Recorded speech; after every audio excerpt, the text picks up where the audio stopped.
bago tayo mag-secret file, ay ilike mo muna ang video na to at mag-subscribe na sa aming YouTube channel. Don't forget to click the notification bell para hindi ka nahuhuli sa latest episode ng DJ Rocky's Secret Files.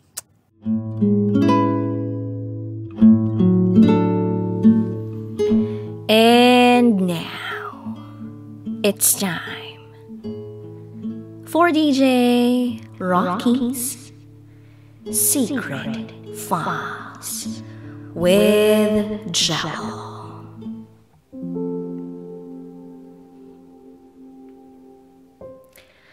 Akala ko, alam ko na lahat tungkol sa boyfriend ko. May lihim siyang ginagawa sa banyo.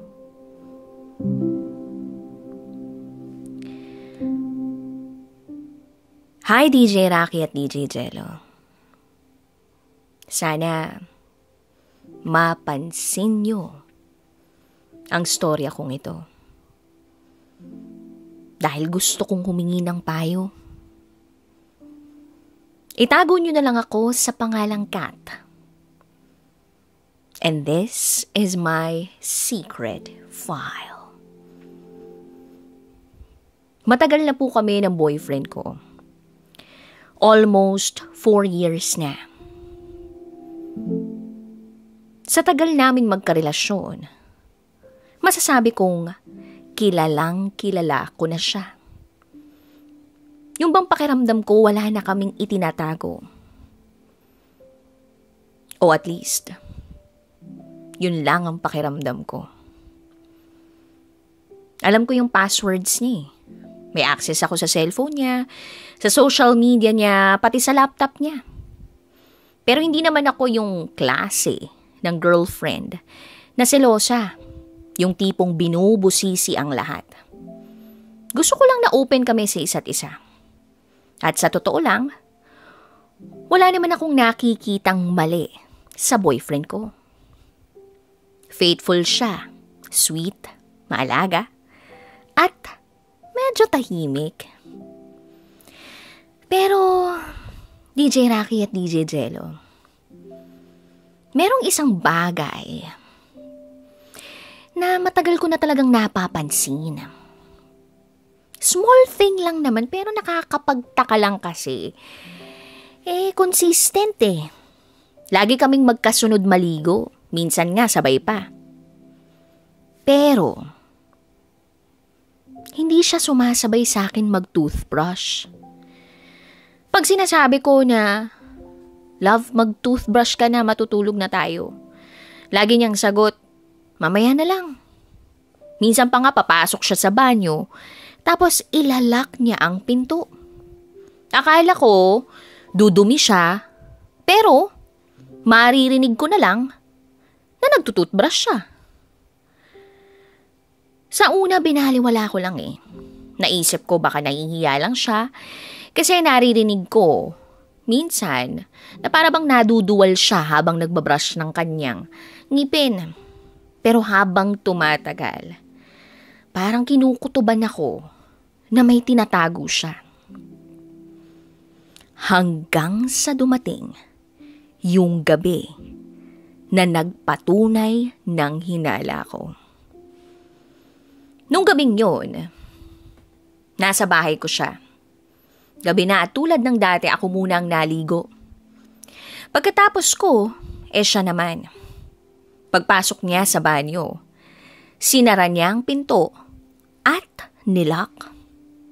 Ako naman nakahiga sa kama, nagche-check ng cellphone. Pero ewan ko ba, parang may kutob ako na gusto ko na talagang malaman kung ano bang meron sa tuwing magtutoothbrush siya. Ang hindi alam ng boyfriend ko, merong maliit na butas sa pinto ng banyo sa bahay namin. At kapag natapat sa salamin, makikita mo ng konti yung refleksyon dun sa loob. Wala naman talaga akong planong manilip eh. Pero dahil meron ng butas yung pinto na yon at nadala na talaga ako ng curiosity ko, dahan-dahan akong lumapit sa pinto ng banyo. At pagtapat ng mata ko sa butas, nakita ko ngang nakaharap siya sa salamin. At dito ko na napagtanto ang matagal na niyang inililihim sa akin. Nagtutoothbrush siya. Pero nung umiti siya para silipin yung ngipin niya, laking gulat ko nang makita ko na wala pala siyang ngipin. As in, wala talaga, DJ Rocky at DJ Jello. Ibig sabihin, pustiso pala ang ngipin niya.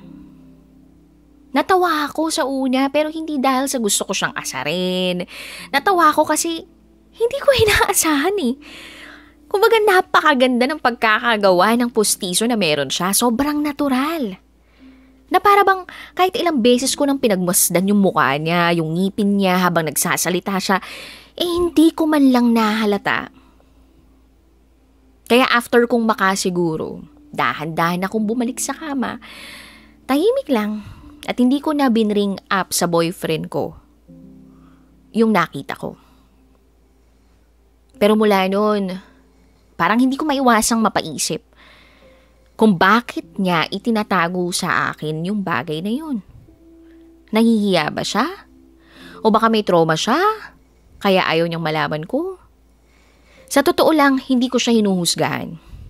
Hindi naman big deal sa akin kung nakapustiso siya. Kung tutuusin, nakaka-proud nga eh. Kasi hindi ko man lang nahalata. Pero may bigat lang sa pakiramdam kasi para bang may parte sa sarili niya na ayaw niyang ipakita sa akin. Boyfriend ko siya eh. At kilala ko siya. Gusto niya ng transparency sa relasyon naming dalawa. Kaya ngayon parang ako naman yung naguguluhan. Dapat ko bang sabihin sa kanya na alam ko na? O hayaan ko na lang na siya mismo mag-open up kung kailan siya ready? Ayoko naman siyang mapahiya o ma-offend. Baka isipan niya, pinagtatawanan ko siya, no? At hindi ko siya pinagtatawanan. Lalo ko pa nga siyang minamahal. Kasi, narealize ko na kahit meron siyang itinatago sa akin, alam kong minamahal niya pa rin ako ng tama. Sweet, caring, respectful at loyal siya. DJ Rocky at DJ Jello, gusto ko lang malaman kung paano ko siya kakausapin tungkol dito. Na hindi siya ma-offend o masasaktan. Kasi gusto ko iparamdam sa kanya na okay lang yun. Na hindi magbabago yung pagtingin ko sa kanya dahil lang gawa sa pustiso yung ngipin niya. Pero paano ko sisimulan yung ganong usapan?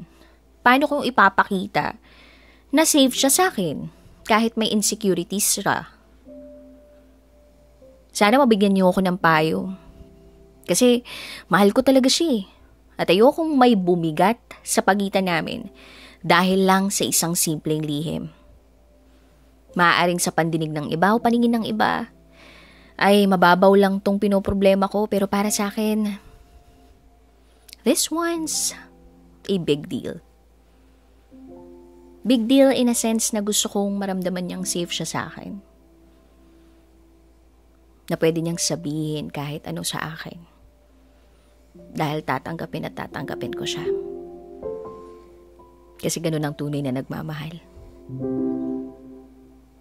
Hanggang dito na lang po, DJ Rocky and DJ Jello. Muli, ako si Kat. At ito ang aking secret file.